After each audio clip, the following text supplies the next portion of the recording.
Welcome to another story made by Oracle One. Pulse City pulsed with life, a colossal organism of steel and neon spanning miles beyond the horizon.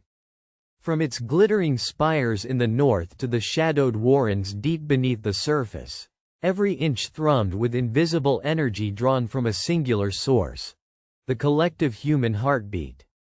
The very essence of hope and connection powered this vast metropolis, a city that could not exist without the passionate beating of its inhabitants' hearts. In this age, energy crises of the past were mere relics in history books. No fossil fuels burned beneath the giant towers. No turbines scoured the skies. Pulse City transformed every heartbeat, every flicker of human emotion, into pure energy. Citizens were connected via neurosync arrays, embedded beneath their skin, capturing their bioelectrical rhythms and channeling them to the city's core grid. Their empathy, their care for one another, was the current that kept the city alive. Yet, as with all things dependent on human nature, the system was fragile. In Sector 9, a gray expanse where high-rise blocks loomed faceless and barren, the pulse was dangerously low. The neurosync networks showed a worrying decline in bioelectric output. Screens across the city flickered with warnings: warning, energy stabilization required. Automated systems dimmed street lights, elevators halted mid-ride, and digital billboards faded to black. Citizens paused, confused. Power outages themselves were rare in Pulse City. For days, the kilowatts dwindled. In the heart of Sector 9 lived Mara Verdon, a young woman whose pulse was among the most vibrant in the city. By day, she worked as a clinical empath, a specialist trained to restore emotional resonance in those suffering from detachment disorders, a psychological malaise threatening Pulse City's foundation itself. By night, she dreamed of brighter days, where the city sang with life, no corner left in shadow. Mara was acutely aware that something worse than mere fatigue gripped her home. People were no longer connecting. The unspoken bonds that energized Pulse City were being severed. Where joy and sympathy once flowed, apathy had taken root. But why? In the sprawling central plaza, amidst a gathering crowd, Mara met with Eli, an engineer who supervised the core grid, the neural nerve center translating heartbeat frequencies into the city's power source. "Eli," Mara whispered urgently, eyes scanning dwindling energy readings over his holopad. "We need to find the source of this emotional dropout. If the heartbeats falter, Pulse City dies." Eli's usual optimism had bricked over with concern. "Its entire neighborhoods now. The southern and eastern sectors are barely contributing. Even during celebrations, the pulse remains flat." Mara clenched her fists. People are losing hope. But why? What drove their care away? Eli hesitated. "There's talk. Something called the veil." Mara frowned. The veil? A phenomenon noticed by the neurosync analysts. A dormant, empathy blocker virus embedded in the neurodetectors that renders people apathetic, segregated. It suppresses their ability to connect emotionally. It's spreading like a shadow. It's why the lights flicker, because the city's power depends on emotional energy, and when empathy dies, so does the pulse. Mara's breath caught. We have to fight it. If apathy wins, Pulse City faces collapse. Together, Mara and Eli entered the towering Pulse Nexus, the cathedral of energy conversion. The Nexus was a labyrinth of gleaming panels, humming circuitry, and cascading flows of neon light. Deep inside lay the core grid, a quantum neural web feeding on 1 billion heartbeats, and now, starved.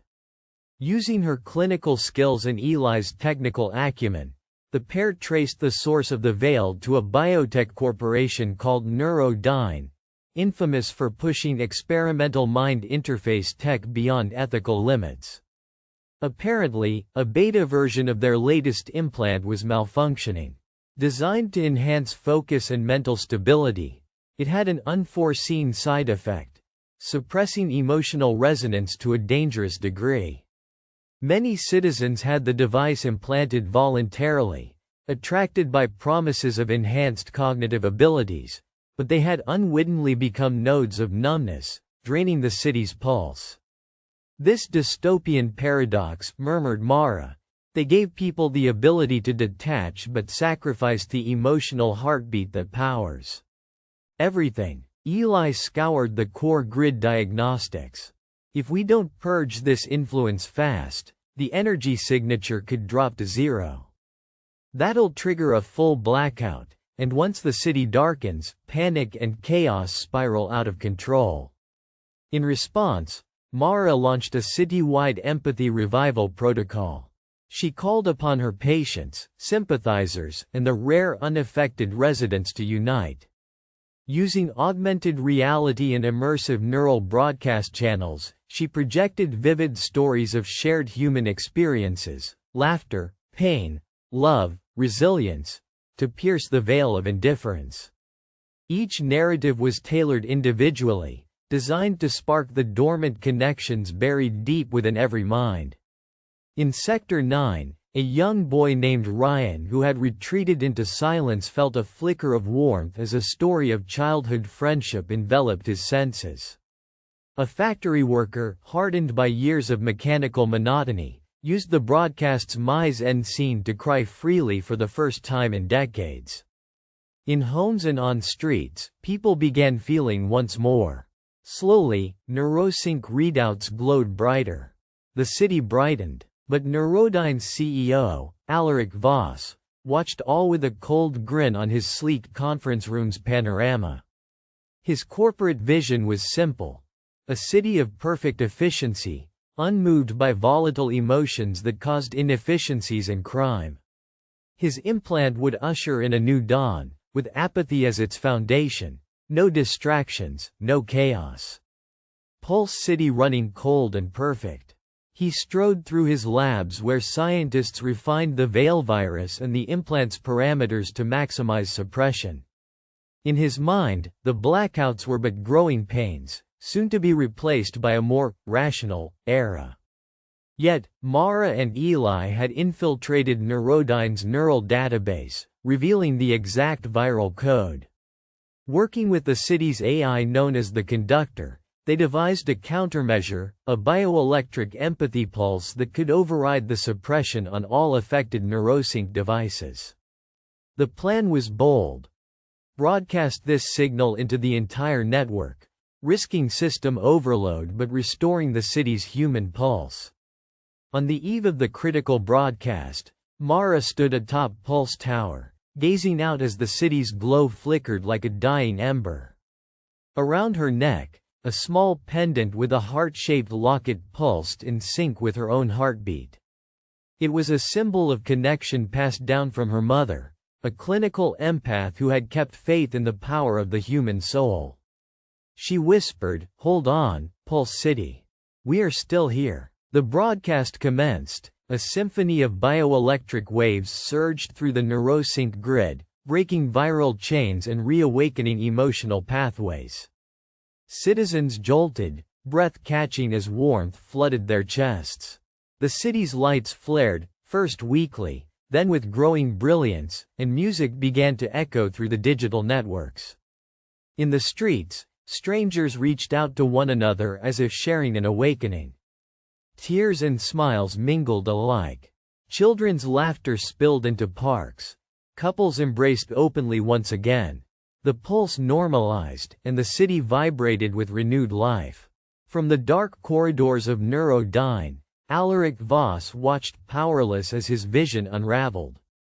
Outside his window, the reborn city pulsated with a radiant energy that no machine could replicate. Days later, Mara stood among a crowd in Central Plaza, witnessing the city's revival. The vast digital billboard flickered but this time displayed an image that encapsulated the day. Hands reaching across divides, hearts glowing in radiant connection. Eli approached beside her. "You saved more than just power grids. You revived our humanity." She smiled softly. Pulse City will never run on fuel again. It runs on care, on our hearts, together. The city began anew, a reminder forever etched into its luminous skyline. In a world of steel and circuitry, the beating heart remains the greatest source of light. For more stories, like and subscribe.